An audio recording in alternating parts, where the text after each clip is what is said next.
got a ticket to nowhere. Come and fly away with me tonight. Can you stay till the morning? Can you tell me that everything's alright? What is up, you guys? Today we're talking about why sport bikes, they're just overrated. Before we get into it, we just have to appreciate how gorgeous today is.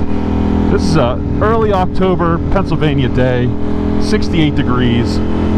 Oh, so fortunate right now. Just warming the bike up in sport mode, taking it nice and easy while we talk about sport bikes. So to preface this video, I don't want any of you sport bike owners or people that appreciate sport bikes to think that I do not appreciate them. For what they are, I enjoy looking at them, and I do enjoy the performance that they bring to the market. However, they're just not something that I'm usually interested in actually owning. And there's a reason for this, and that's what I'm kind of making this video about today. To start off, in my opinion, the practicality is not there. And some of you might say, well, you know, you're on a Street Fighter V4, you're basically one step away from a sport bike. You know, you have the power, you have everything except for the seating position. But I think that is exactly my point. The seating position makes a ginormous difference for both comfort and maneuverability. So practicality is part of those things, and that's why I believe that you sacrifice a lot when you go to a sport bike. We are off to a group ride today for the first time, or at least my first time. So hopefully we can make some new acquaintances. Wow, that is too ironic. That says loud pipes save lives. If you saw my previous video, I talked about that exact topic, so catch it right up here. Another reason a lot of people could say that they're maybe, you know, shying away from a sport bike would be the insurance cost. When you have a sport bike, insurance companies know exactly what that entails, and even look up the statistics of crashes. I'm pretty sure, if I read correctly, that they make up a good portion of them. So you got to watch out for high insurance prices, and usually with sport bikes they come with a higher cost in general as well. And then with that higher performance and higher cost, usually the maintenance is also pretty high. And I'm included in some of these categories because, like sport bikes, I also have increased maintenance intervals because they decided, like the Panigale, they put the Desmo Sedici Stradale V4, same exact engine in this thing. A lot of manufacturers, when they make naked bikes, they'll put a, you know, more reliable engine or maybe something tuned a little differently than the sport bike version in their naked version. But Ducati said, hell with it, we're just changing the sprocket size and you're going with it. So this thing has the same maintenance intervals with the Desmo system as the Panigale has. Hello, sir. It's not coming after me, so that's a good thing. But if you find yourself wanting more reliability on the Ducati side, you can go to the Ducati Multistrada V4, which uses the Gran Turismo version of this V4 engine, which has much longer service intervals. I believe they're double what this is because they use regular cams and springs for the valve train. It's kind of a con of having such an advanced engine. I mean, you're gonna have the increased intervals for maintenance. For Ducati, it just sucks, especially because the Desmo system, Desmodromic valve system, is kind of a pain in the butt. Like, that's something I wouldn't do on my own. I'd probably just take it to a dealer. So that could be a pretty penny. I think usually around $1,600 to $2,000.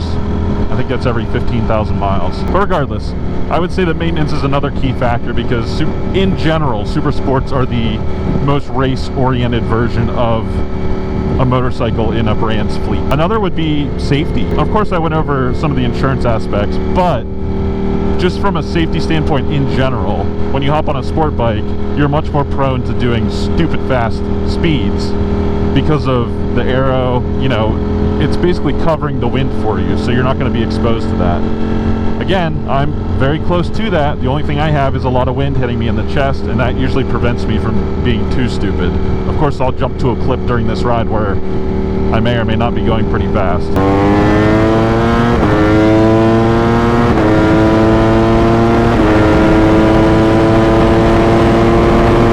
But anyway, safety is definitely a concern with someone, especially if they're a new rider on a sport bike. And I guess this is mostly catered toward larger sport bikes, maybe 600 cc's and up, because when you get on a 400 or 500, you're not going to be doing well into the triple digits. You might hit the early, you know, low triple digits, and I would, not that I'm considering that a safe speed, but it's definitely safer than maybe the upper 100s to maybe close to 200 miles an hour that some of these leader bikes can do. I know this one on a closed course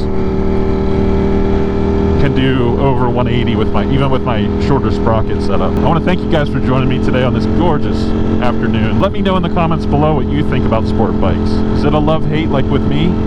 Or do you just love them or you just hate them? I believe there's a certain type of rider that's attributed to the sport bike segment, and that's why I'm kind of put off by it as well. Everybody always says the Gixxer riders, but just sport bikes in general usually come with a bad rap. And that's a shame, because they are absolutely amazing bikes.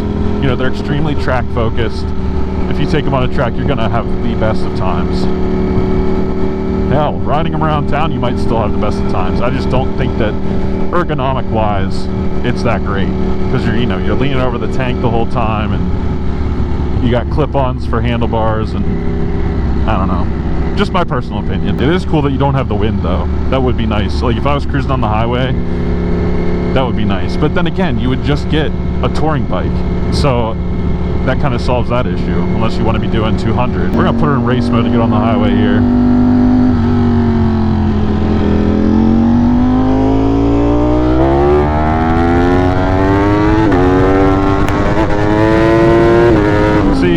I can't help myself, but the wind hits me and I'm like, alright, we gotta slow her down. Sport bike, I would be really stupid. I couldn't have picked a more perfect day than this to make a video. Holy crap. The leaves are just starting to change. We're just before they get to their best color. So I'll be sure to make a video once that's in full bloom. I still find myself wanting cruise control so bad. I could get a throttle lock, but I don't know.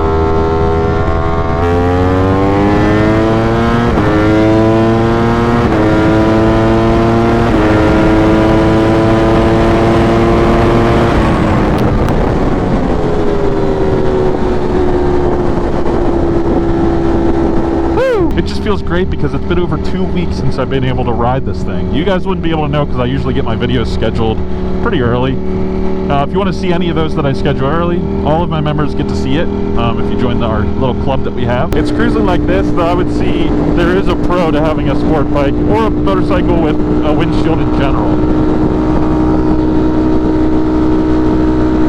I just feel like any windscreen I put on this thing would look terrible. So naked it stays. I think the other reason I just don't really think that I would want to purchase a sport bike is because I'm getting old. I'm 30 years old now. I know, it's not that old, but old enough to realize how uncomfortable even this bike will be after a few hours of riding. And this is a pretty comfy bike. So I know I would hate my life if I had to go on any extended ride with something that's way less comfortable.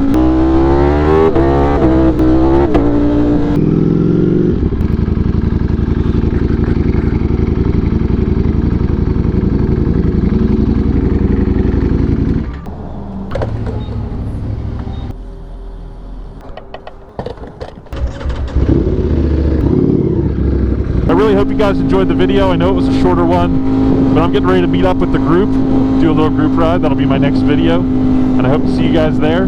Again, let me know in the comments how you feel about sport bikes. Honestly, I think I love looking at them, but I don't think I'd love owning one. Hope you guys have an awesome day, and I'll catch you on the next one.